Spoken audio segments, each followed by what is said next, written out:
कभी कभी हम इतना विश्वास कर लेते हैं किसी पर कि हमें उसकी असलियत दिखने में सालों लग जाते हैं।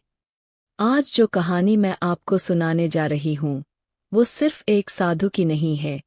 ये कहानी है आंख बंद श्रद्धा की और उस धोखे की जो समाज की आस्था का फायदा उठाकर पनप रहा है। ये बात है मध्य प्रदेश के कीरोल गांव की। एक शांत सीधा सादा गांव जहाँ के लोग अपनी खेती बाड़ी करते, मंदिर जाते, त्योहार मनाते और भगवान को सबसे ऊपर मानते। फिर एक दिन गांव में आए एक बाबा, लंबी जटाएं, सफेद धोती, बड़ी रुद्राक्ष की माला और माथे पर चंदन का तिलक। उनकी आंखों में एक अजीब सा तेज था।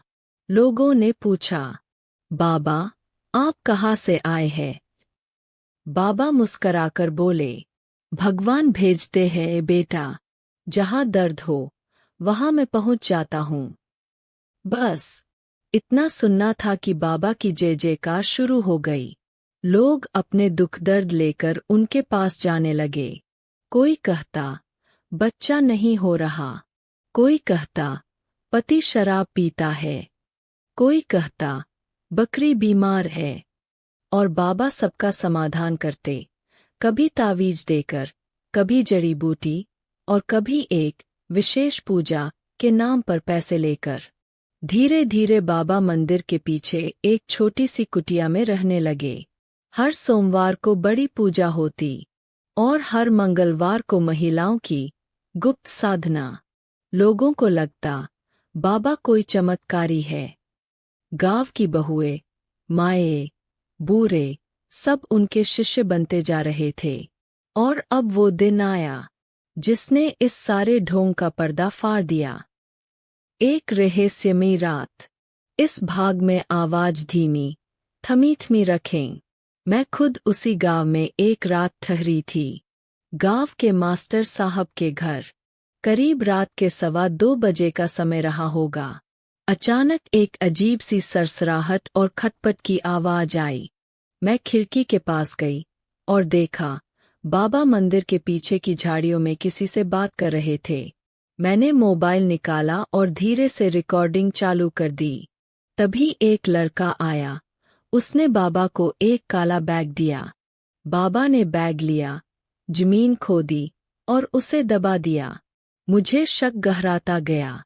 अगली सुबह मैंने मास्टर जी को सब बताया।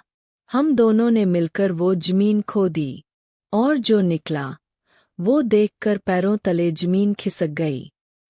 बैग के अंदर क्या था? नकली तावीज और चमत्कारी धागे, हजारों रुपए के गहने, कुछ महंगे मोबाइल, महिलाओं के नापते वाली एक डायरी और एक छोटा कैमरा जो बाबा की कुटिया में लगा हुआ था। जी हाँ, बाबा सिर्फ चमत्कारी नहीं थे, वो ब्लैकमेलर भी थे। जिन औरतों से वो गुप्त साधना कराते थे उनका वीडियो रिकॉर्ड कर लेते और बाद में उन्हें धमकाते। अगर किसी से कहा तो ये वीडियो तुम्हारे पति को भेज दूंगा। सच का खुलासा। हमने तुरंत पुलिस को बुलाया। बाबा को रंगे हाथों पकड़ा गया। पूछताछ में पता चला कि वो कई गांवों में ऐसा कर चुके थे। हर जगह खुद को अलग अलग नाम से साधु बनाकर भोले लोगों को फंसाते। गांव की महिलाएं जो उन्हें भगवान मानती थीं, रोती रहीं, शर्मिंदा रहीं।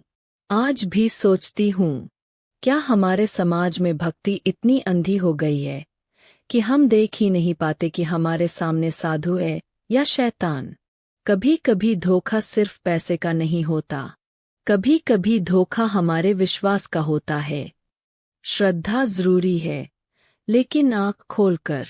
हर रुद्राक्ष पहनने वाला साधु नहीं होता और हर राम नाम जपने वाला भगवान का भक्त नहीं होता।